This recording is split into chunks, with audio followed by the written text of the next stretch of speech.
parang kung i-discuss po kasi natin, eh, sobrang baka abutin tayo ng isang araw.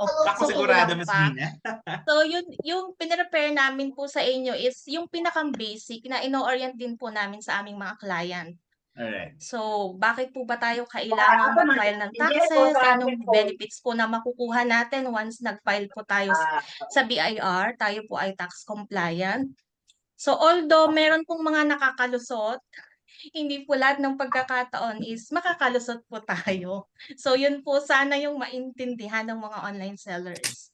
Yes, So, ma'am. per market po tayo. So, may mga services kaming ino-offer, then in compliance with BIR regulation. So, sana yun pong mga online seller, maging open-minded po tayo. Ano po, so hindi yung open-minded na networking. Networking. So kasi 'pag naririnig nila yung BIR, sasabihin nila, "Ay magastos 'yan, ay ano 'yan, matrabaho." So if you want to stay longer in the game, you need to comply. And then yun po yung pinakang objective namin, mai-orient din po yung nasa community ninyo. Bakit po ba kinakailangan nating mag-file ng taxes? At ano po ba yung mga benefits na makukuha natin 'pag po tayo ay naging compliant? Okay. So to start po, may Miss Lulu, puwedeng pa-share po ng screen? I'll just have to mute all and then mag-ask to mute na lang po ako kasi may iba pong naka-ano pa. Yan po.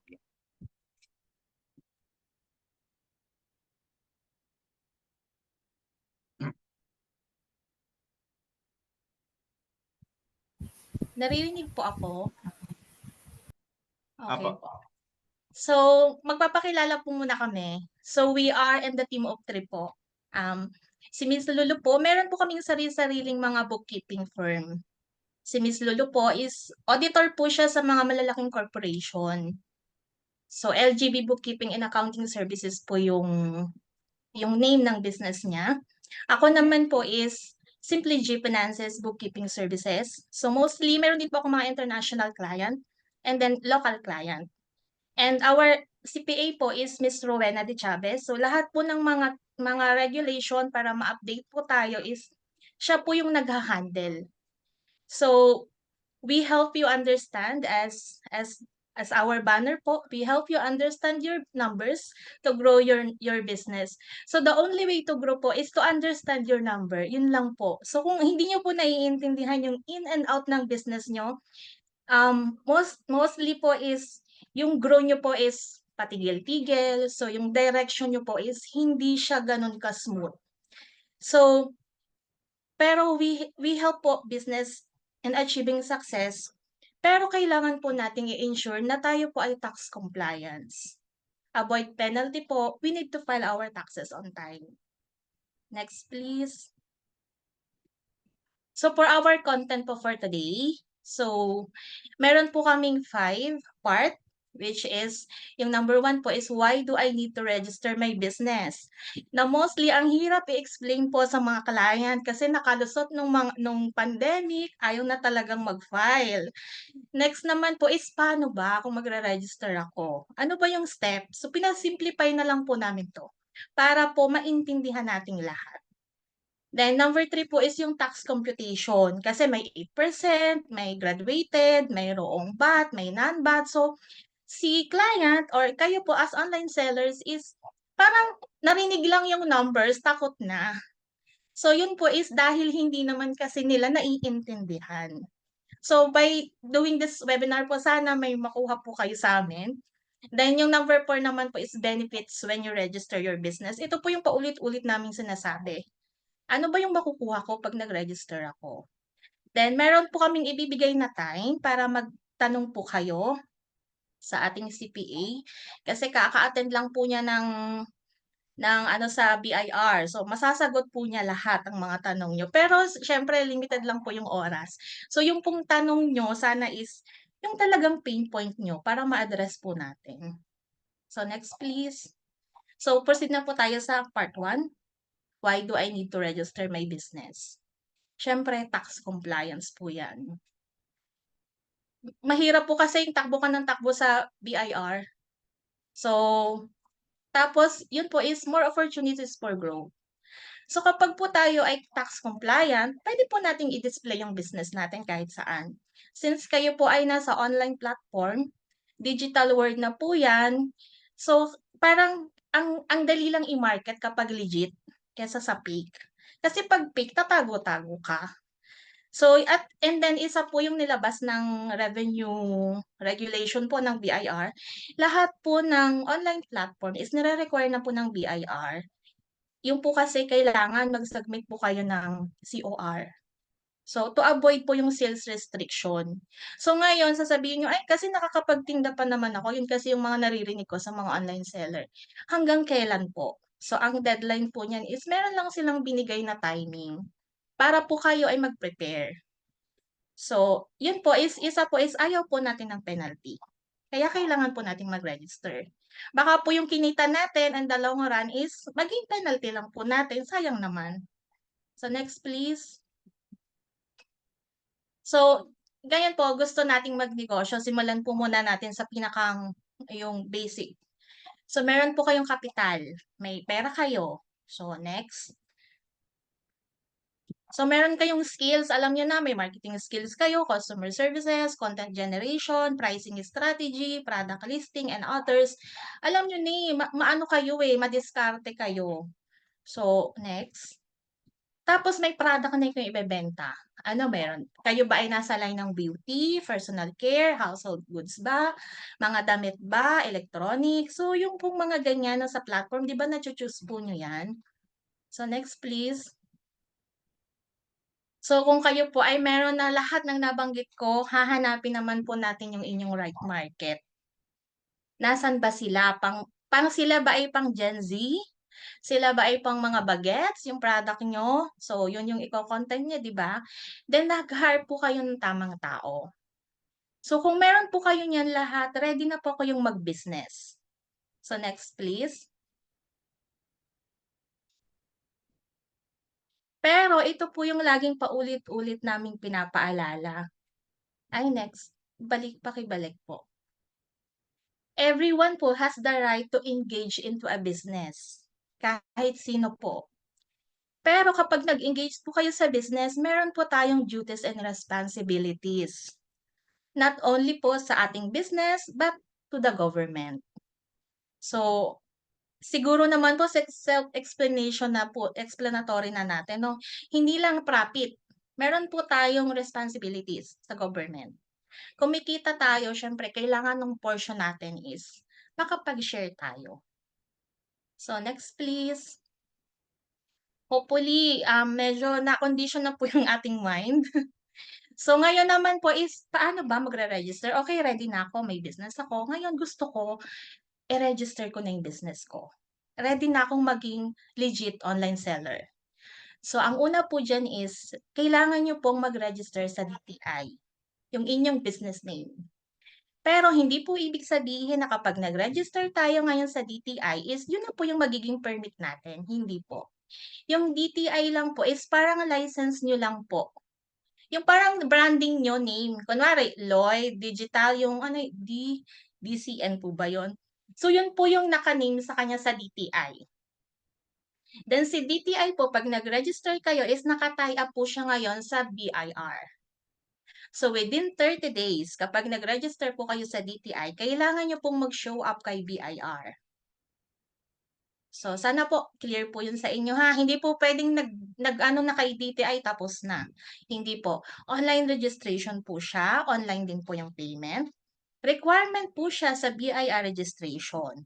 Tapos siya po ay nire-renew every 5 years. So, depende na lang po 'yan kung anong scope ang pipiliin niyo, yung barangay, national, municipality, gano'n. So, siguro po yung iba aware na po dito sa DTI. So, hindi na po natin masyadong bibigyan ng ano, ng emphasis.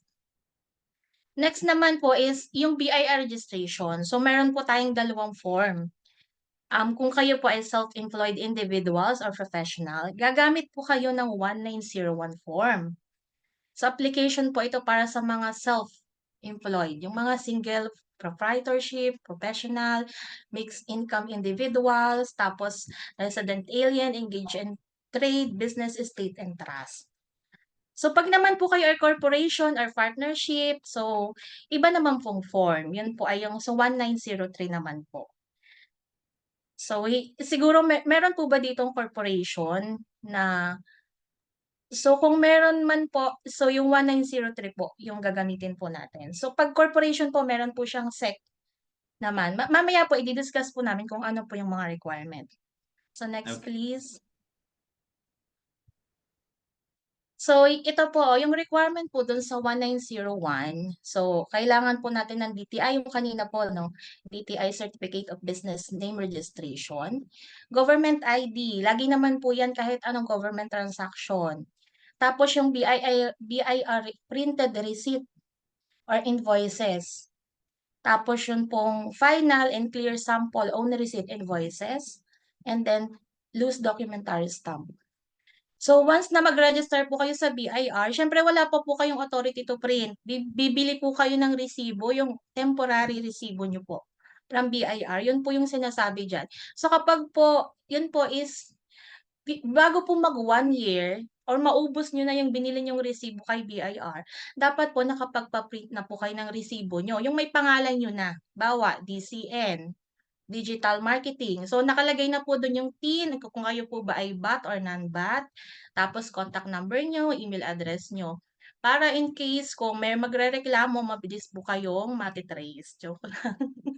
So, so yun po talaga yung purpose niya, di ba? We are in a business po, so kailangan compliant po tayo. So, for corporation naman po in partnership, ito po yung sa SEC. So, kailangan po natin ng Certificate of Incorporation. Tapos, license to do business in the Philippines, kung foreign man po yung corporation. Article of Incorporation or Partnership. Tapos, yun din po, yung resibo po. And then, yun lang po yung need natin na i-comply. So, next please. Then reminder po ha, kung kayo po ay may TIN number na nung kayo po ay kunwari, kayo po ay nagtrabaho na dati, tapos gusto nyong mag-business, yun pong TIN number nyo is yun lang din po yung gagamitin nyo. So yung isang TIN number po is yun lang po, kahit ano pong line of business nyo, yun lang po talaga. So bawal po ang multiple TIN. Pwede po tayong makasuhan.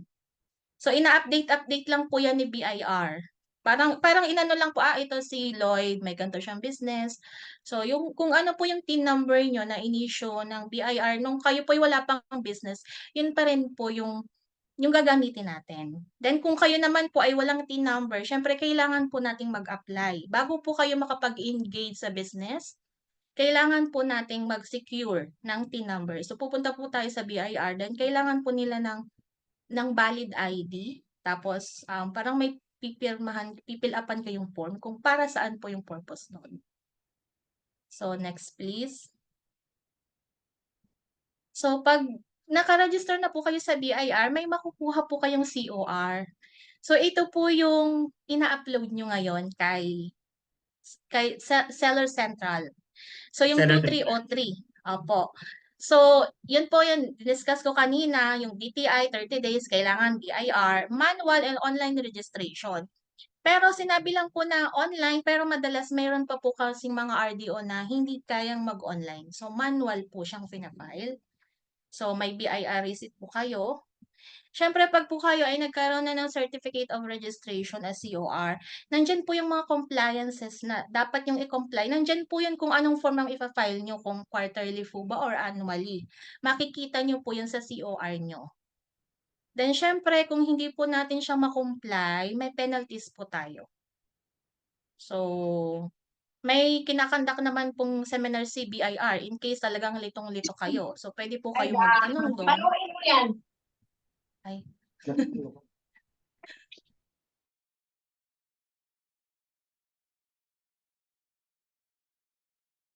Ay, Miss Gina, ayan na po. Okay po.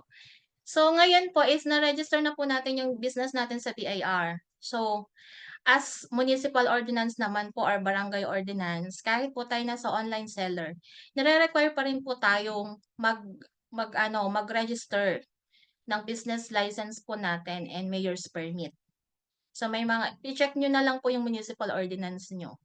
Ito po is renewal po on or before January 30. Hindi po siya requirement kay BIR due to pandemic na iba yung rulings nila. Pero kung ano po yung sinasabi nung municipal niyo, kunwari kailangan lahat ng online seller is naka-register sa kanila, i-issue-han nila ng mayor's permit, so kinakailangan po nating mag-comply. Then isa din po siya sa requirement ng business closure. So kung kayo po ay seryoso sa business niyo, bakit naman po magsasara, 'di ba? Wag po sanang kumuha lang tayo ng mayor's permit kasi magsasara. So gusto nga natin kumita ng pera, so kailangan po ay seryoso po tayo. So next please. So ito po yung sample, ano po ba yung ATP na sinasabi? So yung ATP po is yung authority to print. Dito na po ninyo kung ano po yung resibo niyo, ngayon po invoice na po yung tawag. So 'pag po kayo ay mayroong authority to print, madadala niyo na po yan sa accredited na printer na naka-register kay BIR. Tapos kung ano po meron po siyang sequence number ng yung resibo niyo, ire-record po siya ngayon ni BIR. Kunwari yung resibo niyo po is invoice 0001 up to 001,000, yun po ngayon yung ire-record ngayon ni BIR kasama po nung files niyo. So, wala po talagang ligtas ano po. So, yung may resibo kayo, meron kayong, ATP meron kayong ATP pero lahat ng mga invoices na ire-release niyo kay customer is, naka-record din po kay BIR. So, magpapa-print lang po kayo sa accredited na na business printing na recognized po ng BIR kasi sila po is nakalagay naman po siya dun sa BIR kung sino-sino po yung mga printing machine na allowed lang nila. Then alam na rin po nila kung ano po yung format. So ngayon po is invoices na po yung ginagamit. So next please. So far po ba is nasusundan po ba o masyado akong mabilis? So Tama lang, medyo Miss ano Gina. na po. Ano na po 'to ha, parang, basic na lang po, pinadali lang po talaga namin. So yun po ha, ang under provision po ng BIR on ease of paying taxes, yun ito po yung maririnig niyo na EOPT. So Revenue Regulation Number po 7-2024. So yung lahat po ng sales of goods or services must be covered by an invoice. Dati po kasi, receipt, parang official receipt. Ngayon po dapat ano na siya, invoice na, which is now the main document for claiming taxes. Then, yung pong importante lang po sa atin is sellers po are responsible for ensuring invoices contain all necessary information. So ito po yung sinasabi ko sa inyo na yung inyo pong invoice na ipapagawa dapat may contact number, may PIN number, may email address, tapos may address. So next please. So yun po, ang ano lang po natin is paano kung may OR pa ako, yung official receipt pa yung nakapangalan. So yung lahat po ng mga unused na official receipt, until December 31 na lang po niyo siya puwedeng gamitin. Tapos kailangan niyo na pong magpalit ng resibo. So dapat po may lumabas na po siya dun na invoice. Papalitan na po natin yung official receipt to invoice. Yun lang po yung pinakamabilis na explanation po diyan.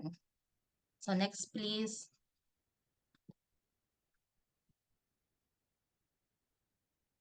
So ayan po, naka-register na po tayo ng business. Ngayon kailangan po natin ng book of accounts. Kapag po kayo ay Yan ang nandas, nakakalito, Miss Gina. meron po tayong journal, ledger, cash receipt journal, cash disbursement journal. Kapag naman po kayo ay BAT, meron po kayong 6 na books na dapat i-maintain. Journal, ledger, cash receipt, cash disbursement, subsidiary sales journal, at subsidiary purchase journal. So sasabihin niyo, "Ay ang dami-dami naman." Pero kung mame-maintain po siya ng maayos, ang linaw-linaw po ng financial niyo, alam niyo yung lumalabas niyo na pera, ano yung mga nagde-depreciate niyong asset, ano-ano yung mga business transaction niyo. Kung siya po ay mame-maintain niyo, mare-record niyo po siya ng maayos. Kahit pikit kayo, alam niyo, "Ay, kumikita ako ng 1,000,000 per month. So, yung portion na gan'to is napapunta sa ganito. Yung ganitong portion is napapunta sa ganitong area." So, alam niyo na po kung lahat po 'yan is mame-maintain po niya ng ayos. So, next please. So, 'yun po ang isa po sa mga advantages ng maintaining books and proper bookkeeping. Siyempre compliance po 'yan sa tax regulation and other legal requirements. So, kung it helps in timely accurate filing of tax return, reducing the risk of penalties in audit. So, kung kayo po is laging, alam niyo kung ilan um, yung books niyo po laging ready every time magbisita po kayo ng BIR. So, wala po ano, walang kakaba-kaba. Nandito po, oh, yung aking books. Then, financial clarity, ito po yung lagi niyang sinasabi, "Ay, ang dami namang i-me-maintain," kasi magkakaiba nga po kasi siya.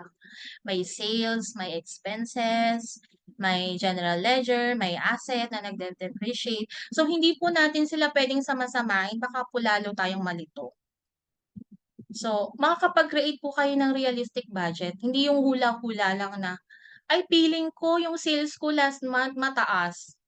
Iba feeling natin pero in reality po pala hindi. So, yun po yung medyo masakit na sasabihin, "Ay, hindi naman necessary yung accounting or bookkeeping kasi feeling ko kumikita ako ng malaki." Pero in fact po is kumita kayo ng malaki pero ang dami niyo palang losses. So, nakakapag-budget kayo, "Ay, ganito ang laki ng nagastos ko sa ganito, bawasan ko kaya?" So, yung pong mga gano'n na makakapag-create kayo ng strategy. Then siyempre yung 'pag mangungutang kayo sa bangko, 'di ba? Humihingi sila minsan ng financial statement. So, kung wala po kayong maayos na books, ano ba yung business ko ba, kumikita ba o hindi? So, ang hirap parang pagtiwalaan. Kunwari si Sir Lloyd lalapit, "Mangungutang ako ng 5,000,000 tapos ano naman ang ano ko, ano security ko na pauutangin ko siya?" Sabi niya kasi kumikita siya daw ng 10,000,000. Sabi niya lang, kaya lang nasaan yung documents? So, ito po magagamit po natin 'yan, yung mga financial statement po natin. Then, made-detect po natin yung mga errors and fraud. Yung minsan yung mga ninanakaw na pera is dahil alam naman ng mga kasama niyo na wala kayong proper bookkeeping, um, nakukuhanan yung budget niyo ng hindi niyo nalalaman. So, ito yung medyo medyo ano, medyo masakit na minsan yung pinagtiwalaan nating tao is kamag-anak natin or kaibigan natin, dahil sobrang trusted natin sila is sila pa ngayon yung kumukuha ng pera. Dahil Naku, hindi nga marami yang ganyan, Miss Gina. dahil alam naman nila hindi mo nga alam yung sales mo, hindi mo nga alam yung ano mo, yung asset mo. Siyempre kinuha ko na pala yung sasakyan mo, wala ka namang record, 'di ba? Tapos hindi ka naman accountant, hindi ka naman bookkeeper, so puwedeng-puwede kitang lokohin. So may mga gano'n tayong case na siyempre ayaw po nating mangyari 'yun sa inyo. Kaya kinakailangan po talaga natin na maging tayong open-minded na ito possible mangyari, ano ba yung solusyon na puwede kong gawin. Then siyempre operational efficiency. Save time, resources. Then kapag may mga employees po tayo at hindi po tayo nag-comply, aray ko po, may mga penalty po tayo. So yung mga alpalis naman, so meron kang employees hindi mo siya dine-declare kasi hindi mo alam. So may penalty din po yun, ha. So kailangan po yun sa mga online seller. Kasi sasabihin nila, "Ay yung empleyado ko kasi kapatid ko, eh."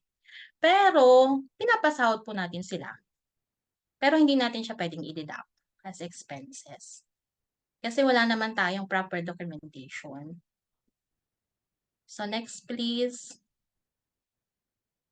So ito po yung preservation of books of account naman. So 5 years po from the deadline of filing return. So wag niyo pong itatapon. Kung mayroon pong mga protest or claim, puwede po yan nating maging basis. Then sa mga auditor po katulad ni Miss Lulu, yan po yung hinahanap. Siyempre, hindi puwedeng ano lang tayo, sabi po kasi niya ganyan, nasaan yung evidence, 'di ba? Kailangan yung data natin is realistic with evidence, dun lang po kami maniniwala. So, yung taxpayer po with computerized accounting system need po na mag-update ng system nila by June 30, 2024 with prior to BIR approval. Ano po ba yung mga accounting system na ginagamit nyo? Baka meron kayong ginagamit dyan, SAP or ano man. So, kailangan po tayong mag-update. So, next please. So, ito po yung sample. So, sabi ko nga po sa inyo, hindi po namin kayang i-discuss lahat, 'di ba? Yung sales journal po natin, yung mga benta natin, 'di ba? So, nandito po yung cash disbursement, yun naman po yung expenses natin. Sa general journal naman po is lahat na po ng mga transaction natin. So, hindi po namin siya mako-cover lahat, baka abutin po tayong 12:00. Next po. So, sabi niyo ang dami-daming i-me-maintain, iba-iba po kasi yan ang purpose. Then ito po, meron po tayong balance sheet, income statement, so ano yung mga trial balance yung adjustment na gagawin niyo. So, naka-record po siya diyan. So, kung may proper recording po kayo bookkeeping, meron po kayo diyan Oh, na I'm sorry po. Excuse me po. I'm sorry. yes po. Yung pinapakita nyo, yan ba yung sinusulat dun sa journal or iba pa ito Yan na din po. documents? Yan din So po. ito yung usual, ito yung format na isinusulat sa journal, yung kulay blue. Opo. Okay. Pwede ba tayo mag-slide back? Mabigyan na sila ng chance to maano lang ba, ma-screenshot nila yung Sige po. just to give them idea kung ano yung ayan 109 participants. So Saka depende po you yan have sa ano niyo ha, ito po sample lang, depende po yan sa product niyo. Opo, sample lang po basta siya, magkaroon lang sila ng idea. idea. Kasi ayan yung dyan sila nawiwindang kung ano yung ilalagay, ano yung content. So at least may konting idea kahit papaano. Mm. Ayan. So ayan. So siguro naman na-picturean na nila. Sige. Okay na po Then ma'am. Thank mamaya you. po, kung may tanong pa po regarding po dito, so pwede po silang magtanong. Okay, sige. So right now, screenshot nyo. Then if you have questions, dyan kayo mag-base sa mga nakuha ninyo. Thank you ma'am. So next please. So sa tax computation na po tayo. So ibigay ko na po yung speaker po natin dito is si Miss Lulu para explain po sa inyo ng maayos kung ano po ba yung tax computation, ano yung mas advantage para sa inyo. Makasave na ba kami sa tax dyan, Gina? Ms. Lulu? Depende po sa line of business nyo, depende sa kinikita nyo. Let's Kung magaling go. po kayong magtago, medyo hindi po yan Ayun. lagi. Okay. Miss Lulu, stop share mo. Ako na mag-share.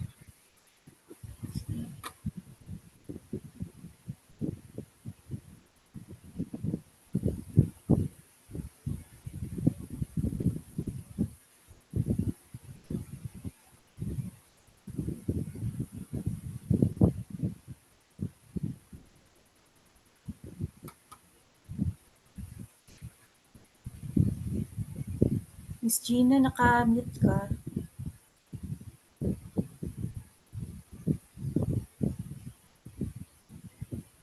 Yan.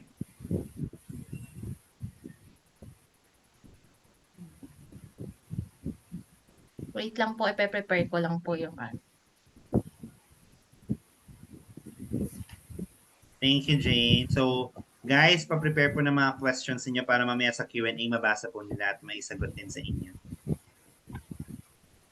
So, we now have one...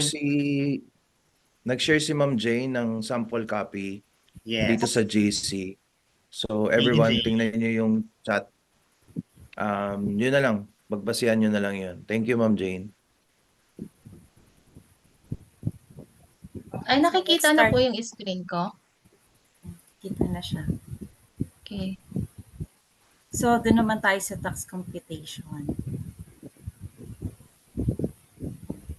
Sige, next.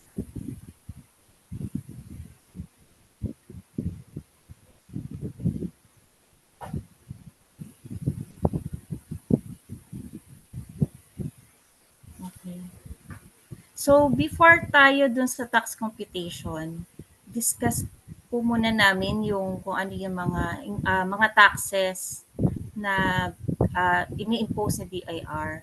So, we have income tax, business tax, and withholding tax. So, for income tax, ito po kasi yung sa yung person's income. Mostly po, diba kapag meron tayong, sa trading tayo or sa services, yung income natin doon, ang in-impose doon is income tax. Same with salary. So, yung pag-employed naman tayo, yun, may income tax din tayo doon. And then, dun sa profits arising from property, meron din ini-impose si BIR doon ng mga taxes.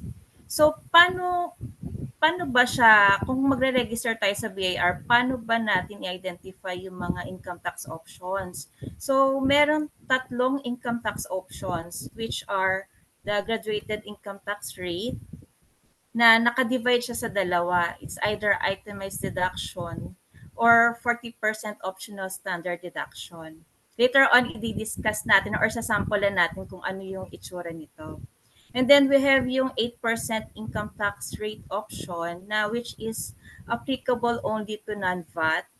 Tsaka kung VAT na siya, which is yung yun yung mga may income or gross sales na more than 3 million na, bali magiging VAT na sila. So, kung VAT na siya na vatable na yung business niya, hindi na siya makaka-claim nitong 8% na income tax rate option. So next, ito naman yung business tax. Ito naman yung tax na ini-impose sa isang tao or proprietor or entities na nagbebenta siya ng goods and properties or nagpaparenta ng mga properties. At the same time, nagre-render din ng services in the course of their trade or business. So under this, meron tayong business tax options na which are yung VAT na kung ang annual gross sales is equal to or exceeds 3 million, vatable na siya. Pero kung ang annual gross sales mo is below 3 million, non-VAT siya. Later, di-discuss din natin to.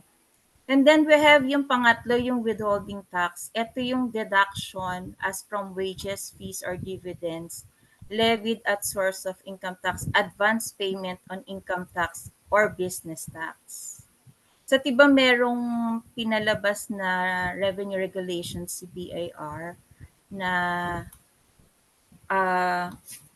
yun yung 16-2023. Again, next, Ms. Gina. Ito yung medyo medyo may mga online sellers na parang may concern dito. So ito yung copy ng memo na pertaining dun sa regulation na ang sinasabi niya sige Ms. Gina, next. Ang sinasabi dito, BIR mandates e-marketplace and digital financial service providers to withhold 1% income tax on remittances to merchants. So, ito kasi, dati kasi, wala siyang provision for withholding tax on income payments made by online sellers or merchants. Pero, ang naging objective kasi nito is to regulate taxation for the transactions occurring on digital platforms, ensuring tax compliance among online sellers and merchants. May purpose kasi dito si BIR na with this withholding tax, kung ano kasi yung ni-report ni online platform na sales ni online seller na which is kinokomputan nila ng 1% income tax, yun din supposedly na ire-report din na sales ni online seller as a proprietor. So parang parang in layman's term, parang dito kasi mangyayari ang magmamatch si BIR na kung halimbawa kung 100,000 ang sales ni online seller A kay Shopee, pag ni-report yun ni Shopee, 100,000, ideally or dapat 100,000 din yung ire-report ni online seller A. Ganun siya. Yun yung purpose nito. Next. So ano ba yung ano ba yung kinocompute na 1% withholding tax on, ito yun, 1% withholding tax on 1/2 of the gross remittance by e-marketplace operators and digital financial service providers. So ito yung sa ano, kinocompute siya on sellers with annual total gross remittance for the past taxable year exceeded ng 500,000. So meron siyang threshold na magko-compute lang siya na 1% withholding tax kay seller kung nag-exceed siya ng 500,000 no previous year. Kasi malamang the following year, ganun na rin yung ano niya, yung sales niya. Or kaya kung annual, o kaya kung within the taxable year, nag-exceed siya ng 500,000, that's the time na ko-compute din siya ni Shopee ng 100% na 1% withholding tax on 1/2 of the gross remittances niya. Later on, meron tong diba, meron tong parang sinasabi nila na paano ka may exempt. So, doon natin siya i-discuss sa Q&A. Next. So, yung sorry po, nakakasunod po ba tayo? Pwede po bang pa-type ng 2? Kung medyo po, baka po medyo So far, nabubulo na. nakaka-follow naman, guys. Po ba tayo? Nakakasunod. In all fairness naman, Miss Gina, Mr. Lou, ano kayo? Organized naman yung the way you explain. Lalo na sa mga beginners ngayon, I think they're able to follow it naman. Okay. Sige, proceed tayo. So, Ayan, meron kami computation na. prepare na sample computation for taxes. So, yung kanina, diba nabanggit ko na meron kasing types ng income tax. So, yung option 1, graduated income tax, na itemized deduction, ito yung gross, kasi kaya siya sinabi itemized deduction, it's because of, diba meron kang annual gross sales. Ile-less mo dun yung cost of goods sold mo. Yung cost of goods sold, ito kasi yung cost nung mga, halimbawa, kung since na online seller tayo, yung cost nung products na binenta natin. Plus yung kung ano man yung, ang cost of goods sold kasi yung kung ano yung binenta natin, which is kasama na din yun kung magkano din yung corresponding na freight cost. Kasi pag tong cost of goods sold kasi na to, meron pa kasi siyang computation na kumbaga parang kung i-visualize natin muna sa isip natin na ang cost of goods sold kasi it is composed of meron kang tibang halimbawa last year meron kang ending inventory na worth 100,000. Tapos may purchases ka noong January this year na 50,000 plus freight cost pa na let's say 10,000. So pag inad mo yon, magkakaroon ka ng cost of goods available for sale. Tapos ang magiging ano tawag nito, kung ano yung inventory mo ng end of the month, yun yung ile-less mo naman doon sa cost of goods available for sale para mag-arrive ka sa cost of goods sold. Pero in reality, sa iba namang ginagawa, usually kasi sa mga manufacturing industry, na nagbebenta din sila sa kumbaga meron kasi silang sales offices So pag nagbenta kasi sila, yung cost of goods sold kasi nila, bali nagde-depend na yun sa total units na nabenta times no kung magkano yung unit cost mo na na-compute. So yun Yes. yung medyo challenging sa part ng natin.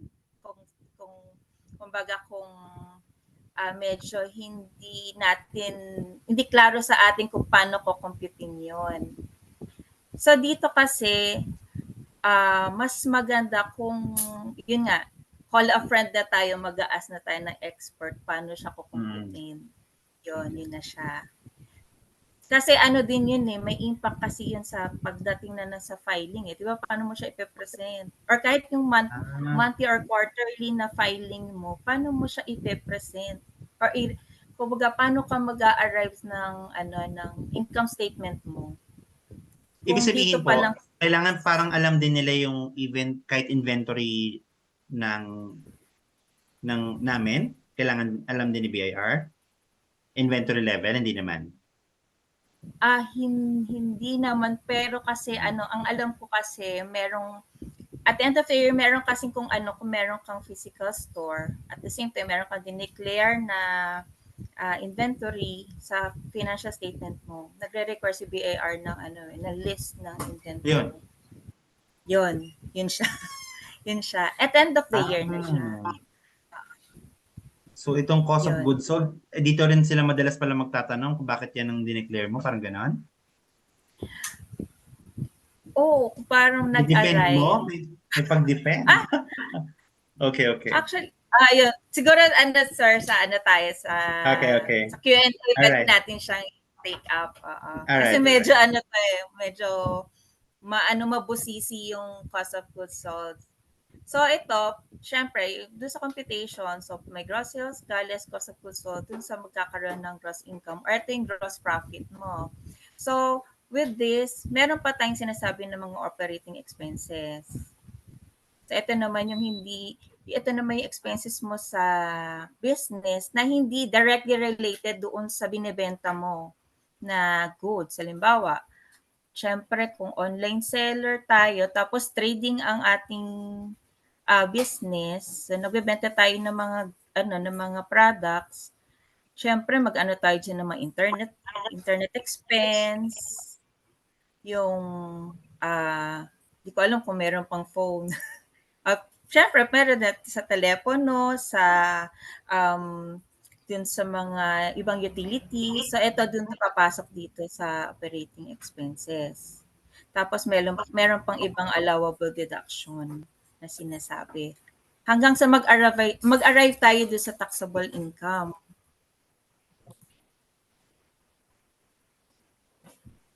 Nakakasunod na tayo. Medyo kasi siya. Technical Medyo na mabusisi itong itemized deduction. So, yun yung composition niya. Now, which is, itong itemized deduction na to, magde-depend kasi siya kung paano natin siya ni-record sa libro natin. At the same time, kung paano natin siya kinategorize doon sa kung anin ba yung para sa cost of goods sold na category or alin ba yung under sa operating expenses. Ganun siya.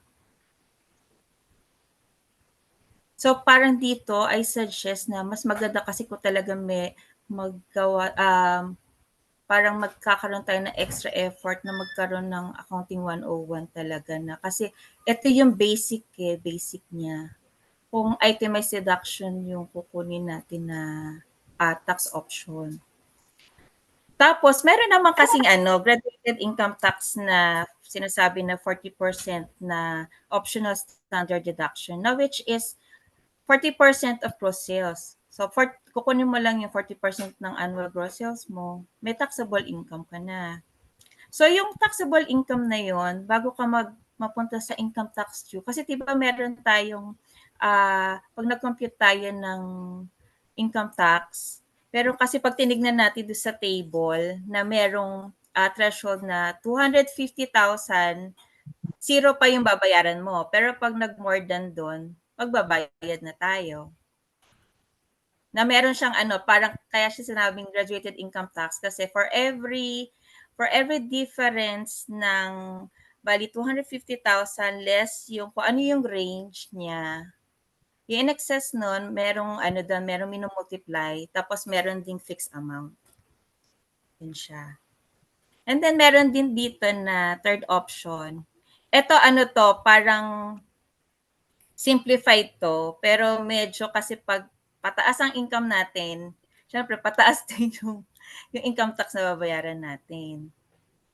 So since na halimbawa below 500,000 tayo, pero kasi kung ang annual gross sales natin is above dun sa fixed deduction na 250,000, meron na tayong taxable income na 50,000 na, which is pag minultiply yun yung fixed na rate, 8%, that's the time na meron na tayong babayaran na income tax yun na 4,000. So, sa income tax pa lang yun. Meron naman sinasabi na pag non-VAT, since na non-VAT tayo, kasi diba, aware naman tayo pag VAT, 12% kagad yun di ba? Pag non-VAT kasi percentage tax na siya. So kung ang pinili natin is option 1 and 2, which is yung sa graduated income tax, meron tayong babayaran na business tax. Now which is 3% of the gross sales. Ito yon.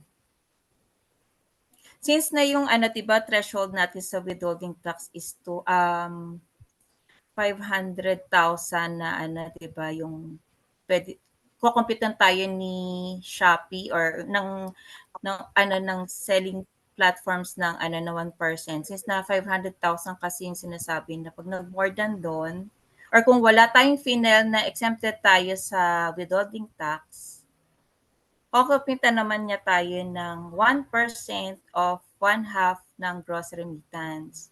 Pero dito kasi, since na below 500,000 siya, at the same time, halimbawa, yung seller dito, meron siya nung tax exemption. So, walang i-compute na withholding tax. Kaya zero to. So, pag punta muna tayo sa payment of taxes, ha? So, pag doon na tayo sa dulo, payment of taxes, makikita natin, lahat ng naka-yellow dito sa income tax at business tax, yun yung babayaran. Ang assumption nito is kung annual ha, ito yung babayaran. So, for option 1, may 9,000. Pero business tax yun. Ganun din sa option 2. Pero sa option 3, since na malaki kasi yung gross sales mo dun sa, compared sa fixed deduction na 250,000, may babayaran tayo na income tax na 4,000. Yun. Tapos, ito yung compliance naman na sinasabi sa BIR na regardless of kung may babayaran tayong taxes or wala, kailangan nating mag-file ng 1701 every quarter, ng 1701A pag annual naman, and then kung non-VAT ka, which is kasi meron kang percentage tax na na kino-compute, meron din quarterly na 2551Q. So quarterly, fina-file ito. Yun siya. Pero kung ang option naman is 8% na optional tax, wala kasing business tax yon. So ang ifa-file lang talaga is yung 1701Q, which is quarterly na filing ng income tax return, and din yung 1701A na annual income tax return. So yung schedule nito, magde-depend ito yun sa yun yung nakalagay din sa COR natin kung kailan yung deadline. Yun siya. Sige, next. Medyo po ba nasusundan? May karamihan naman nandito, na, registered na. Okay po. Sige po. So, sige, next tayo. Next na sample computation. Ay, isa pa. Una-una. Ay, wait lang. Nag-skip yata ako. Isang step lang pabalik. Below. Ito. Ito naman yung above 500 but below 3 million. So same pa rin nung kanina na explanation ko. So dito, ang scenario naman dito, since na nag-above 500,000, may withholding tax na dinidak si online selling platform. So ito yon yung withholding tax. Yung withholding tax naman kasi na yun, kasi baka nagwo-worry ang lahat na bakit ako dididakan niya, bawa dididakan ako ni Shopee. Ano naman, kumbaga magbabayad naman ako ng tax, diba? Parang ganon. Yung ano naman kasi yung dinideduct nila sa atin, or i-deduct nila sa atin, ipang-deduct din naman kasi natin yun dun sa income tax na babayaran natin. Kaya nakadeduct siya dito. Kumbaga parang ano lang siya, advance payment. Advance payment ni online selling platform kay BIR, na which is pag nag-file tayo or nagbayad tayo ng income tax, pwede na natin siya i-deduct. Provided na, Miss Gina, pwede mo bang itaas ng konti? Fine. Nasa baba. Teka lang ha. Okay na? Nasa bottom siya. Teka lang ha. Sige, i-discuss ko na lang. Kasi meron siyang, dito na lang sa slide. Wait ha. Ayan.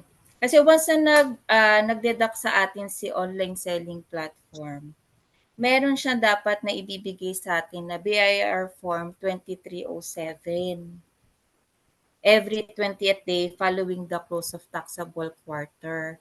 Kasi yun yung proof natin kay BIR now. BIR, meron dineduct sa akin si Shopee. O pag nag-file ka ng tax, or nagbayad ka ng tax, i-deduct mo yon kung magkano yung siningil sa'yo na withholding tax ni Shopee. So, yun yung naka-credit dito. So, bali income tax less yung withholding tax na 4,500 sa option 1. Yun siya. Yan. Meron akong naalala. Dito sa graduated income tax, kasi tiba itemized deduction siya. Diba, ang sabi ko kanina, yung cost of goods sold, operating expenses, saka yung allowable deductions. Ito kasi kailangan, pag ni-record natin siya, at the same time, dineclare natin siya, it's either sa financial statement or nasa income tax return, i-ensure natin yung etong expenses na to or deduction, supported siya ng mga resibo. It's either non-VAT or VAT receipts. Kasi kung hindi siya supported, hindi siya, i-disregard siya or hindi siya i-allow ni BIR na valid as expense. So kung may questions tayo, pwede natin pag-usapan later, ha? Okay. Tapos next, yung sa VAT na, sige. May nag-question na si 8%. Pag 8% po, wala po siyang wala po kasi dong mga wala kasing expenses sa pinag-uusapan doon kasi automatic doon na sa gross sales natin. Doon siya talaga magko-compute. Na which is kapag yung sabi ko kanina na habang lumalaki yung sales natin, parang nagiging unfavorable sa part natin as seller yung 8%. Yun lang yung doon, yung medyo nakakalungkot. Sige. Eto, kung ang seller meron siyang gross sales ng above 3 million or within 3 million, eto na siya. VAT is mandatory. So, dito, same pa rin sa income tax computation, kailangan lang natin na-ensure nga na supported siya ng resibo, ng mga valid receipt. Valid receipt as in valid per BIR regulations. Tapos, dito mapapansin po natin, wala na po yung 8% na tiba na optional tax option. Kasi nga po, hindi na po siya applicable kapag ang gross sales natin is 3 million or above 3 million. So mamimili na lang po tayo sa graduated income tax na itemized deduction or 40% OSD. So, yung sa ano naman po, dito, kung since sa VAT na siya, eto na yung magbabayad naman tayo ng VAT. Pag naman tayo, magbabayad tayo ng VAT, magko-compute po tayo ng etong output tax. Ito yung tax or yung VAT na china-charge natin or dinadagdag natin tiba doon sa sales. Tapos, nililis natin doon yung input tax na nakukuha naman po natin sa purchases. Pero, kung magko-compute tayo or magfa-file tayo ng VAT, ang tanong kasi doon, ano ang required? So, ang i-allow lang kasi ni BIR na makapag-claim tayo ng input tax from purchases, which is from purchases, dapat supported siya ng VAT receipts only. Kasi kung other than that, wala na po. Yun lang po lang ang requirement. Tapos, sa compliance, same pa rin po. Pero since na VAT na na tayo, VAT registered na tayo, meron ditong additional na yun, 2550Q. Ito yung quarterly na filing ng naman to, return naman natin sa VAT na may kasama po ng summary list of sales and purchases. Itong summary list of sales and purchases, ito po ang panggagalingan po nito. Diba meron tayong yung sa books of account, diba meron tayong sales journal tsaka purchases journal. Yung summary list na po na ito, manggagaling po doon. Yan siya. Tapos, ito, in payment of taxes, siya, same pa rin po. Ganon din po naman katulad sa ibang scenario natin na kung meron, sa income tax magbabayad tayo, malamang dito kasi 3 million na eh.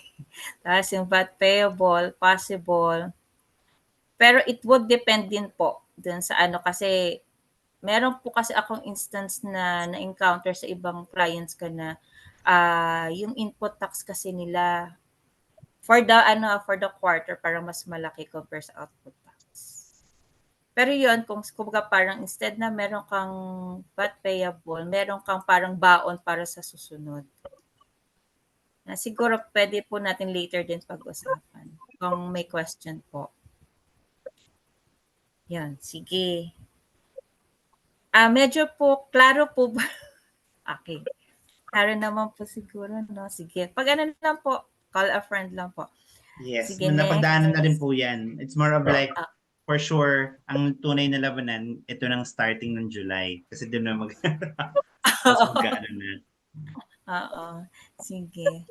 So, ano ba yung Okay, benefits when you... Sige po. So, ano ba yung benefits when you register your business? So, yan. Madami po.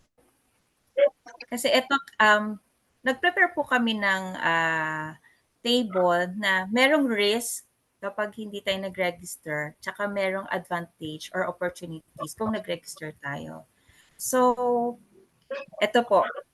Kapag may risk, ang risk kasi talaga dyan yung government fines, penalty sa LGU, closure of business, tax evasion charges, na ito kasi kaya meron dito yung tax evasion is illegal kasi diba, talagang meron kasing ruling tiba si BIR na just in case na mataunan na makita tayo ni BIR or magkaroon ng idea si BIR na nag-operate tayo na hindi tayo naka-register, subject po tayo sa mga penalties. Na part po din kasi nun, depende po doon sa kung yun sa way ng violation is yung na po, may pre-imprisonment po siya.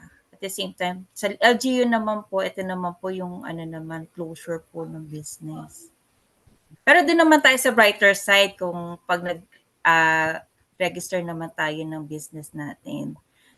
Ang advantage po kasi nun is yung syempre tax compliance. So ito na po yung na-discuss natin ng ilang beses kanina, di ba? And then yung government assistance. So ito kasi kung legal yung operation natin, matutulungan po naman din tayo ng mga government agencies. And then, nagkakaroon din naman po sila ng mga programs for doon sa mga tax exemption. Like for example nga po yung doon sa doon sa pag-charge ni online selling platforms ng 1% na po. Although yun naman po kasi is nade-deduct naman po talaga siya sa income tax natin na babayaran every quarter or annually. Tapos, meron din naman din po kasing tax exemptions na kung eligible po tayo, meron naman po silang binibigay depending on the nature of our business. Next.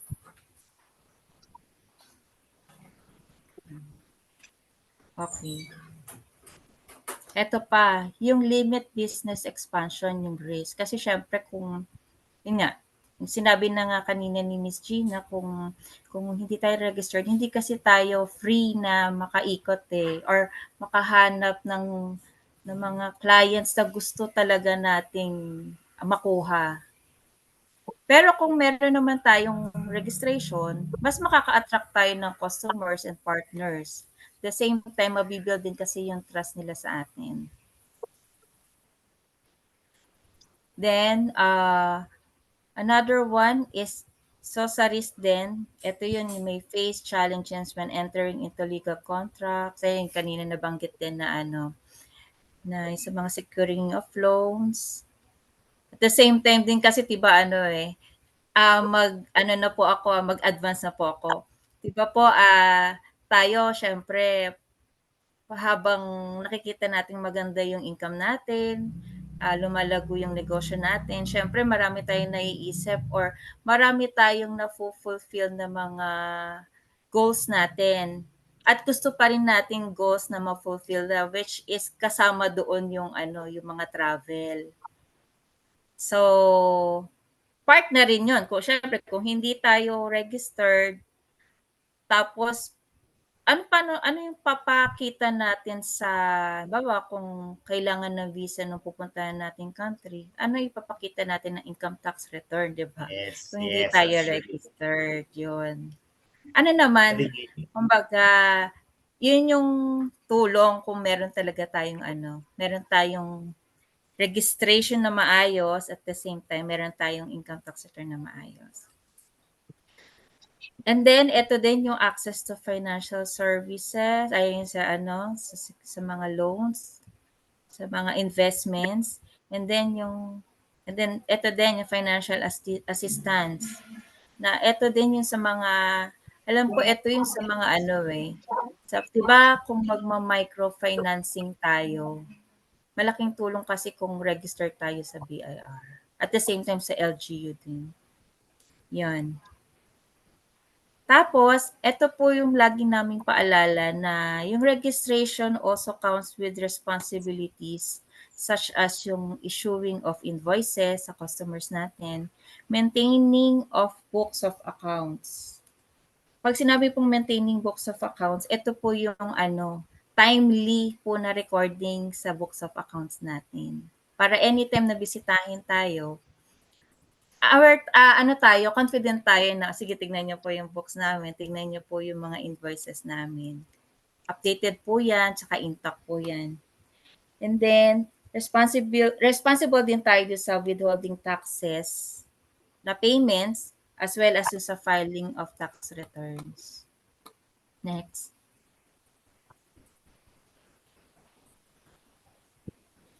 Ayan. Ulit po, ito yung sinasabi namin na pag nakaregister tayo, magiging confident tayo na promote ng business natin.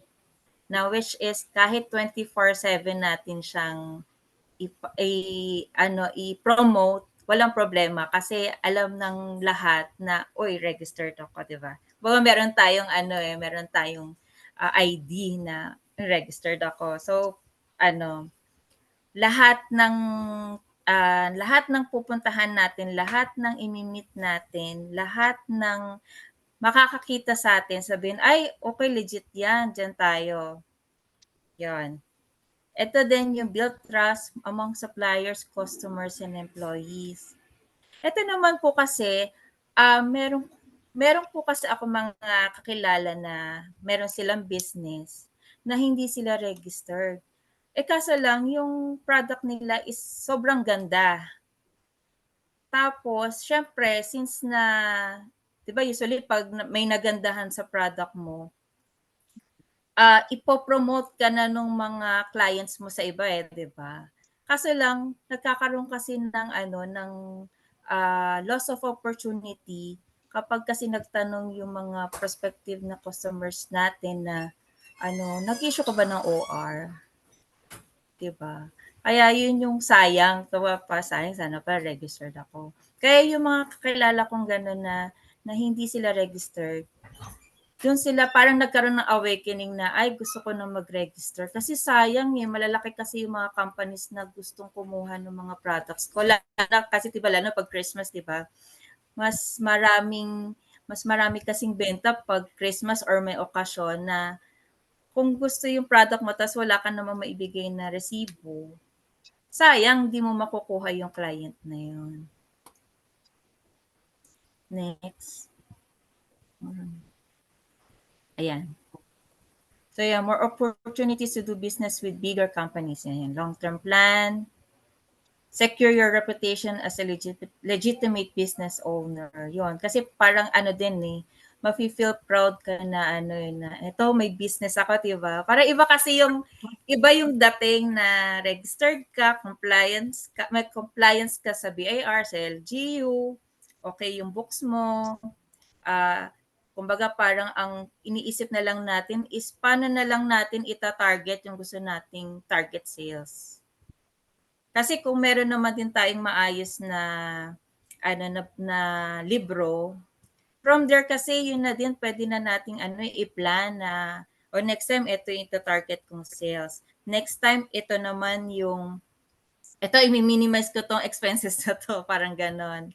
So from there, nagkakaroon ng growth sa business at the same time, yung alam niyo yung efficiency dun sa operations, nagkakaroon ng improvement. At the same time, yung kanina nga din nabanggit ni Miss Gina, yung sa fraud, madami na din po kasi kami na-encounter na gano'n na hindi maayos yung ng kliyente. So pag tinignan namin, doon sila nagugulat, ay, ano ba yan? Inikot yung transaction. Or minsan, merong na-omit. Or minsan, si mismong business owner din, hindi niya alam kung saan napupunta yung pera niya. Ganun siya. Na which is, kung titignan din natin, diba sa personal na, personal expenses na lang. Kasi meron akong auntie, senior na siya, hindi niya alam kung bakit nawawalan siya ng pera. Kaya sabi ko sa kanya, i-account mo. Pag hindi yan nagbalanse at the end of the month, ibig sabihin, meron kang naiipit somewhere dun sa mga gamit mo or baka mamaya, meron kang nawawalang pera talaga. So with that, naging niya yun, parang practice niya. Kaya every time na maghahanap siya or since na nagmo-monitor siya, aware yung mga tao niya sa paligid na ay nagmo-monitor to. Nako, mahirap. May wag gumawa ng something, di ba? Yung ganun. And then siya. And then last, eto. Last na ba to, Miss Gina? Peace of mind. Nabibili yan. Peace of mind. Yan New, yung new peace ano of na mind. daw to, Ito yung, new luxury na to, peace of oo. mind. Ito yung yung paano ka nakakatulog ka pa ba? Parang ganun, di ba? Nakakatulog ka pa ba sa Kasi parang instead ng isipin na lang natin is yung paano natin i-goal yung target natin na sales. Ang inisip pa rin kasi natin, ay nako, baka mamaya may mag-check ng books ko Mahuli. or kaya meron naman akong dating kong ka-office mate na nagsasabi na nag-file na ako ng BIR, nag-file na ako sa BIR at the same time magfa-file na rin ako sa LGU kasi mahirap na baka mamaya yung competitors ko kasi report ako. din siya. Kasi parang nangyari kasi mas maganda yung products niya compared dun sa kapitbahay niyang competitor. So, with that, may peace of mind na siya. Operations na lang niya, tsaka sales na lang niya iniintindi niya at the end of the day. Yon. So, yan. Ito yung kanina na, ito yung ayaw nating mangyari na Sakit niyan. magkaroon ako. Oh, masakit yan. Ako, marami ako Lalagyan ka nakikita ng dito ganun. sa Makati. 'Di ba kahit naman po yung mga big companies, yung hindi nag-comply, 'di ba like for example, yung yun nga, isang tel company na ano, Bawal 'di ba, tayong mag-mention ng company. baka ano, yan, 'di ba, Pero, close siya for basta some time, meron. pero nung nag-comply, balik naman. Pero syempre ayaw natin mangyari yon. So mas magang kasi smooth lang yung operations natin. Tsaka mas maraming blessings na dumadating kapag ano, kaya kung lagi tayo sa right path. Yun lang Okay. po. All right, let's do question and answer na Miss Gina and Mr. Lou. Okay. So, Yes, Q&A na po. So, stop Q&A share na, ko no? na. So, for example, si Hershey sabi niya dito, freelancer ako with no DTI. 8% ITR dahil naka 8% po ako sa freelance. Kailangan din po 8% din ng online business. So, ang haba. Nagulat ako kay Daniel. Kailangan din po ba Pa-unmute na 8% lang, ng sir. online business? Nandyan ba po siya? Pa-unmute na lang po siya. Sino po? Yung nagtanong, si Daniel. Daniel, ang haba na.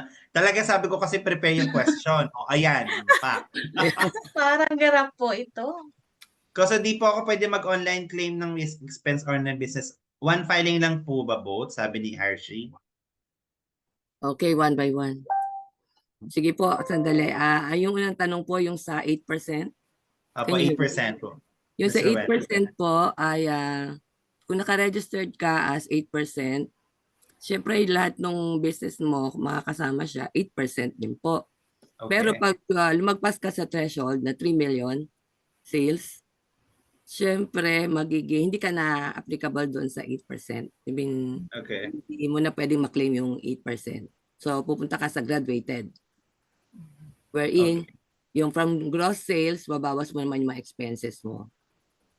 So, yung 8% based on gross sales. So, yun po, nasagot po ba yung question ko? Ay, yung I believe question nasagot ko? naman. Lahat. Okay, sabi ni Daniel, ano po bang dapat alam nila kapag, or limitation kapag magpapaservice sila sa isang bookkeeping firm katulad po ninyo? Magkano po usually ang fee? Average? Average, Miss Gina. Ano So, bang step kapag gusto nilang makipag, ano sa inyo po? Contact? Pwede niyo po kaming i-connect niyo po ako sa Facebook. Then, i-message niyo po ako. So, magbibigay po kami ng qualifying questionnaire kung ready na po ba kayo. And then, meron din po kaming magko-call po tayo kung ano po ba yung kailangan nyo. Siguro depende po sa pain points na isa-service namin. Mm-hmm. Ayun. May tanong pa. Kahit po ba na 8%, kailangan naka-financial statement pa rin sa bank kung magdo-loan? 8% wala po siyang audited financial statements, pero kung yung iyong financial statements received by the BIR, okay po 'yon. Tatanggapin po nila 'yon. Kapag naging VAT, okay lang po ba kung walang resibo ang supplier? Or talagang kailangan po VAT registered na from non-VAT? Kailangan Okay. VAT na eh. Yung supplier, yun yung binibilihan ng purchases. Yes po. Dapat meron silang resibo for you to get the input tax. Mabawas mo yung input tax doon sa vatable sales mo. Kasi pag hindi ka makapagbawas, the whole 12% will be paid by you sa BIR. Oo. VAT registered po, pwede po mag-avail ng BMBE? VAT registered, depende kung ang kanyang sales kung ang kanyang asset is less than 3 million. Ang basis po kasi ng BMBE BMP is the asset, less than 3 million. Hindi kasama doon yung land, yung property, yung mga equipments and properties, pero yung total assets mo na aside from land ay nasa less than 3 million. Okay. Sige, Marky, may tanong ka? Marky. So yung narinig ko kasi yung BMBA. So is possible na maging BMBA then what ka? Possible daw. Ang basis po kasi noon, BMBA ay yung asset, yung total asset mo. Below Ang sales 3 million. Considered Sales, as, not sales po. Mm-mm. so hindi considered as asset yung sales. Asset, sales. Hindi po. Depende. Yung sales, ito yung ano mo, yung operations mo. Mabot Kasi ka ng 4 million, 3 yun, million. Profitable ka. Pero when you say assets, ano po? Ano yung mga yung asset, definition po? halimbawa meron kang inventory. Yung inventory mo is asset. Okay? And then, yung may receivables ka, meron kang cash. Kasama yung cash, asset po yun. Kasama yung receivables, kasama inventory. O, kasama Cash yung, on hand. oo, cash on hand in bank. Kasama. Mm-mm. Kasama. Yun po, mga But- asset po yun. Wala, Kailangan dami talaga- ng tanong. Nasa bank. Oo. Wala kayo. Ay, Dami nilang Reminder, tanong. dapat Although business overtime naman. na tayo. O, pasensya na, overtime. Reminder lang po, no, if you are a business, ano po, you have to have a separate bank account from your personal. Kasi yung po nagiging problema, kadalasan, hindi mo na alam which is which. Nagastos mo na pala yung capital mo. Naubos na pala yung personal Bank. expenses mo yung ano. Asset. Ano pa? Marky. Yung business bank, so more on transactional ang bank doon, di ba? Opo, So, opo. doon din pwede mag-declare ng asset ng business. Yung business bank. May cash mo, cash na asset, pwede. O kung may cash in bank, ay ano tawag doon? Cash in bank, tama. Doon sa Cash in business bank, na oo. yon, Mm-mm.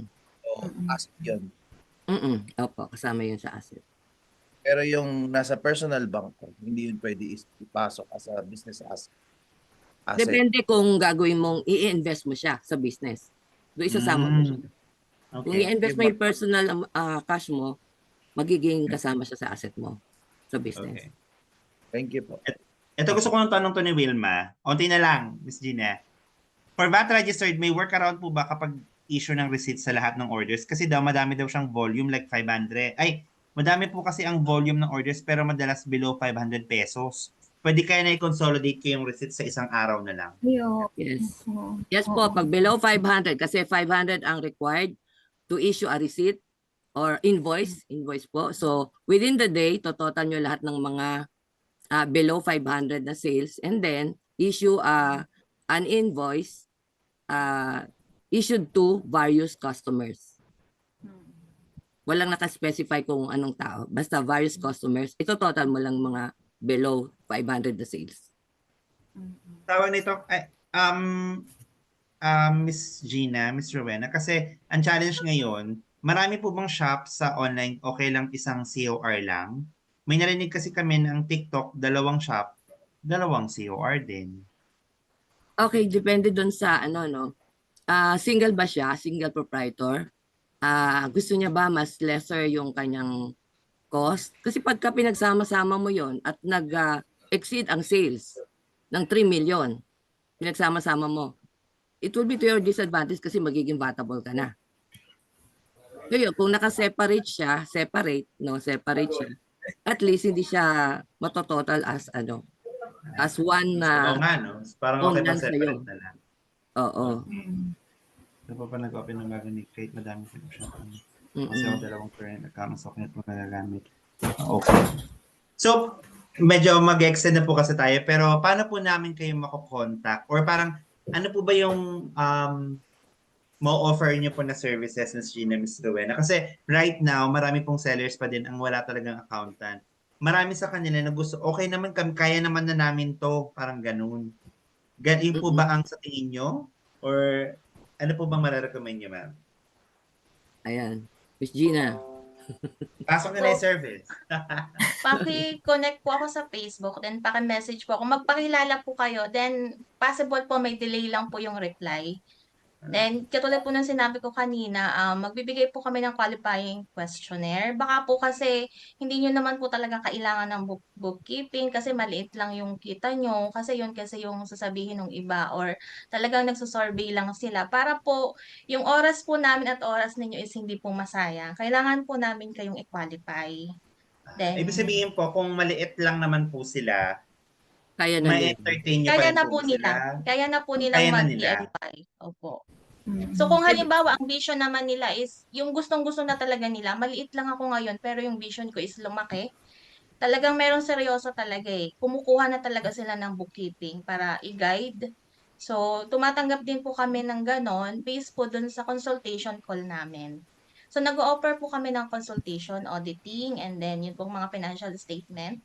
So, kung gusto nyo pong makipag-connect sa amin, message nyo lang po ako sa Facebook. So, pakihanap lang po. Yung nakita nyo naman po kanina, yung mga ano namin, account namin. So, magpakilala po kayo kasi minsan may nagko-connect sa amin.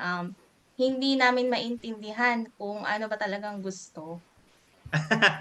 Po. Yan po, Yan. ito yung Yan po account ni Miss ako. Gina. Mm-mm. Yes. Then, ibubook a call po namin kayo if ever. Kailangan po kasi naming maintindihan din kung ano po ba yung service na kailangan nyo. Hindi naman po kami pwedeng mag-offer ng bookkeeping kung may bookkeeper na naman po kayo. Consultation lang pala talaga ang hanap nyo. Or meron namang iba po na ang gusto is maglo-loan sa bangko, gusto naman nila is yung financial statement na audited naman ng CPA.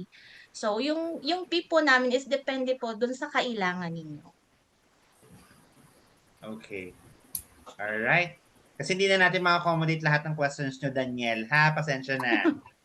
Pero Makakonect sana naman po kayo dyan. nakapagbigay po kami ng ng value sa inyo. So, yung sa online seller, wag po kayong matakot. Basta kung compliant po tayo, nag-start tayo ng tama, lalaki po tayo. So, yun lang po yung isipin niyo po yung disadvantage at saka yung advantage. Ano ba yung mas benefit sa amin? Kasi yung ibang business pinapamana na eh, 'di ba yung sa picture? Since 1960. So, hindi naman po sila makakarating ng 2024 kung hindi sila compliant. So, yun lang Oo. po yung lagi naming reminder. So, sige po, ano pa po kami ng 3 question. So, Yes, Marky. di ba 3 Meron pa? lang ako ipapakabol kung pwede lang sa yung accrual basis. Yun. Ayan, oo. Accrual. Okay. Isa din yan sa questions na hindi nila maintindihan. Ano po ba ibig sabihin ng accrual? Accrual basis. Accrual basis. Ano, Dalawa tama? po yan kasi, cash basis or accrual accrual. basis. Okay, you recognize sales pag cash, upon payment, cash po yun. Oo. Okay. Pero yung accrual basis naman, bawa, merong utang, receivables pa. No, yun. Pero as of ko yung pong pag nag-issue ka ng invoice, automatic may bayad o wala yung invoice, i-report mo siya kay BIR. Yung po ngayon yung bagong Revenue Regulation 7, 2020, yung EOPT Law, EOPT Act, na kahit na nag-issue ka na ng invoice, pero kahit hindi bayad siya, you have to report that as your sales. Wow. Accrual basis yan. Hindi mo pa natanggap dahil halimbawa, dinideliver pa. Dinideliver, di ba? Nag-cut off. December 31, cut off. Delivery, nakarating sa mga client, January na. Tama? Hello? So, pero, nag-issue ka na ng invoice dahil sila ay kailangan nilang malaman magkano babayaran. Tama? I-report mo siya kay BIR kung kailan mo siya inisyuhan ng invoice. So kahit na ang bayad nila January pa, you have to report that. Pero what if nag-failed delivery siya? Failed delivery. Return. Okay, na-invoice na namin siya. Ano pong pwede namin doon? Okay. Pag inireport Kasi naman i-report yun, namin, di ba? next quarter, pwede mo naman siyang i-reverse yung entry. Pwede mo siyang i-claim as deduction. Return. Halimbawa, vatable ka, na-report mo na yung VAT, nabayaran mo na, kahit Mhm. hindi mo bayad. Ngayon, nagkaroon ng problema. Hindi pala na i-deliver, hindi na nagbayad.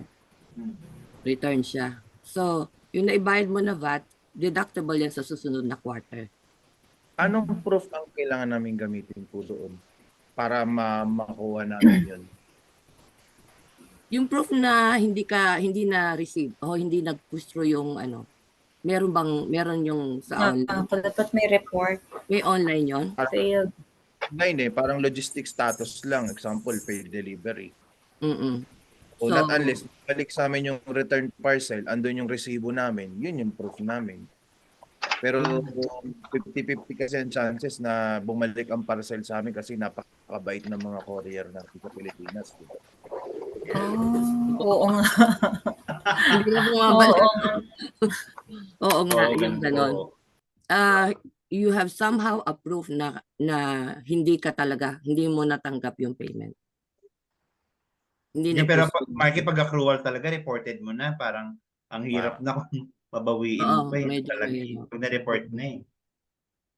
Mm-mm. So, yun sa mahigit seller, no? Kasama yan sa ano, actually hindi lang po ng mga sellers sa trading. Problema din po yan ng mga professionals. Part Kasi ng law. bago ka makasingil, you have to issue an invoice. Pero Apo. yung iba, pwede mag-issue ng hindi yung invoice mismo na galing sa BIR na minomonitor ng BIR. Pwede mag-issue ng statement of account. Yan, para alam lang nila na ito babayaran mo. So pagka nabayaran na, saka mo lang issuehan ng invoice. Pwede rin yun. Di ba? Yung mga online sellers naman, meron kayong mga way na ipaalam sa seller, sa client nyo, ito yung babayaran nyo, di ba? Ito yung items, ganun. Parang statement of account lang na, yun ang babayaran nila. And then, kapag bayad na sila, saka mo sila issuehan ng invoice. Registered with BIR. So, at least malesen yung ano nyo. Yung burden So, na, with that, Marky, parang usually, yun yung tanong ni Rico, pwede po ba mag-issue na lang ng invoice kapag na-receive na? Kasi may uploading po invoice online naman. So, yun. Parang medyo cash basis yata yung sinasabi ni Rico dito. Pero, pwede yun kung basta alam ng client na babayaran ka ng ganung amount. Parang Kasi yun yung workaround. magiging basis sana namin yung mga delivered orders ang re-resibuhan.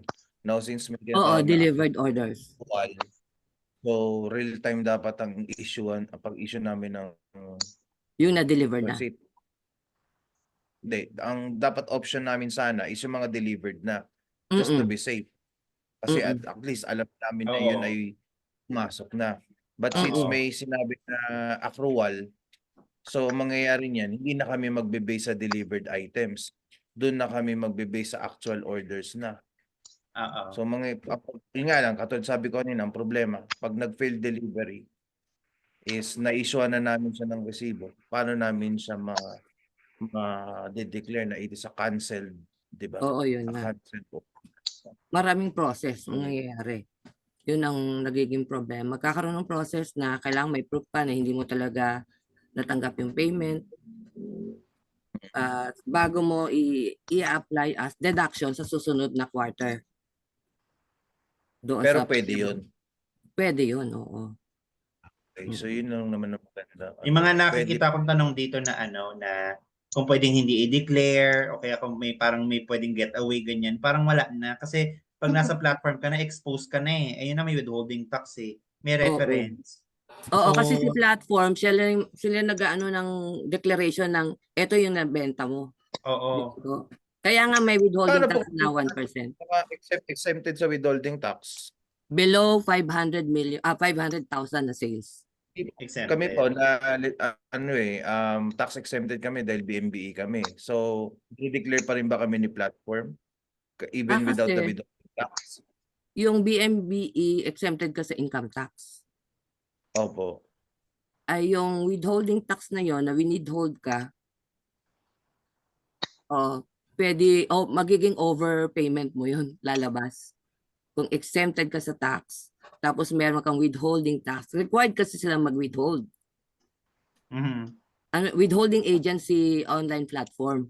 Oo. They are being required by the BIR to withhold. Ngayon, ikaw yung seller, dineclare yung sales mo, tapos meron kang BMBE income ka. tax, wala kang income tax due dahil ikaw ay BMBE, meron kang overpayment. Lalabas. Okay lang. Every 3 years siya, every 3 years, renewable yung BMBE. Mm-mm. So, renewable siya as long as below 3 million ang assets mo. Mm-mm. Sa ulo. Tama. Bakit sa ulo talaga. Ano Saka to, naman Miss tanong- Gina, Miss Rowena, Thank you, Miss ma'am. Thank Lulu? you. Natawa naman ako kay Sir Mark. Talagang Masakit masakit talaga sa ulo. Kaya Kasi sa masakit totoo ulo. lang, Marky, di ba? Parang wala pa tayo sa tunay na laban ng ganyan eh. Nasa ano pa lang eh. Yung iba nakapag-register, yung iba hindi pa. Malalaman niya mga mid-year to grabe, gulong-gulo talaga yan. Doon na.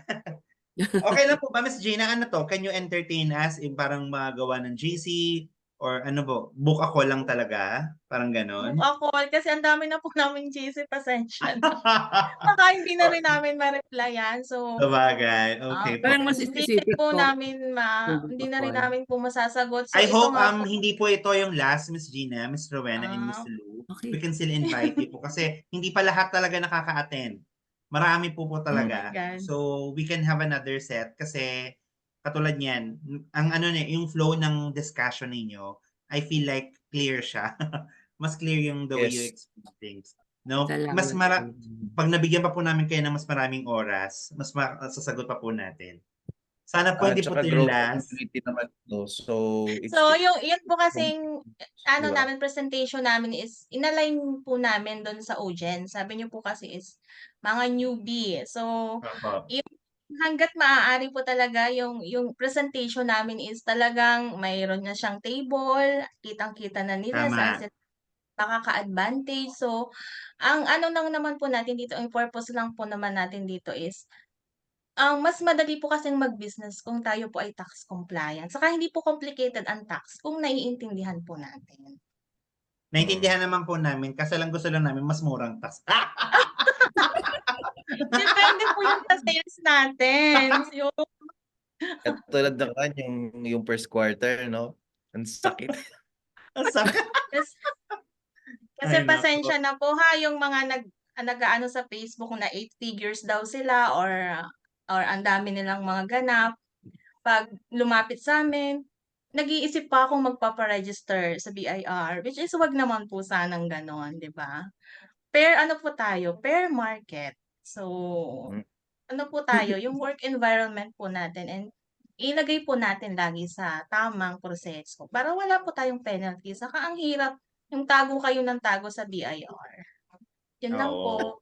Inahanap na po kayo ng BIR. Meron na po silang monitoring sa mga online platforms. Sige po. I think we're good to go na. Again, in Yes, behalf of thank our you. community ni Marky, Miss Gina, Miss Rowena, Miss Lou, maraming Yes, thank you salamat so Pwede po tayong mag-picture.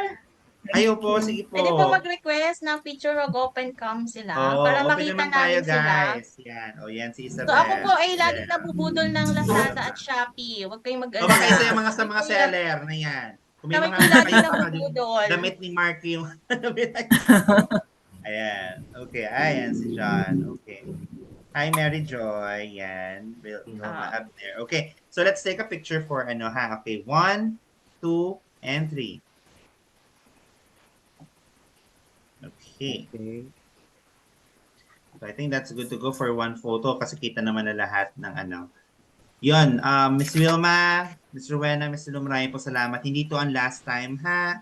Thank Pag you so bibigyan much. niyo pa po kami. So, sana po na may natutunan po kayo sa amin. Meron po, meron po. Thank Sige you. po, connect po so namin much. kayo much. pag ano pa po, ha? Bye-bye, guys. Thank everyone. you. Basta Bye, okay po yung God bless. schedule namin. Thank you. Sige po. Alright po. Thank you po. Thank you. Now, I'm thinking, Marky, kaya pa ba namin yung ano? May schedule ka ba tomorrow, Marky? Ikaw lang inaantay ko kasi ikaw yung Okay. ikaw ang ano ngayon. Kasi parang feeling ko ano na eh, yung 9:13. Pwede naman siya bukas. Wait lang, anong bang may schedule ba ako tomorrow? Kung kaya pa ba ng mind nyo na mag ano tayo ngayon? Kaya pa? Batch. Batch 15. Kaya Batch nyo pa? 15, are you guys here? Or let's do this tomorrow? Yes, G Di pa daw. daw. G, So we kahit need bukas to na po. wait. Game, G. Patay Sige, hindi. ka. Sige, wala tayong chance. Mag-generate Okay. tayo ng link. Generate lang po kami ng another link para sa batch 15. Thank you very much, guys. I love you. Mm. Give me 5 minutes to 10. Mikey, thank you, Coach Lloyd. Take your time, take your time, take your time. Sige. Sige po. Jan.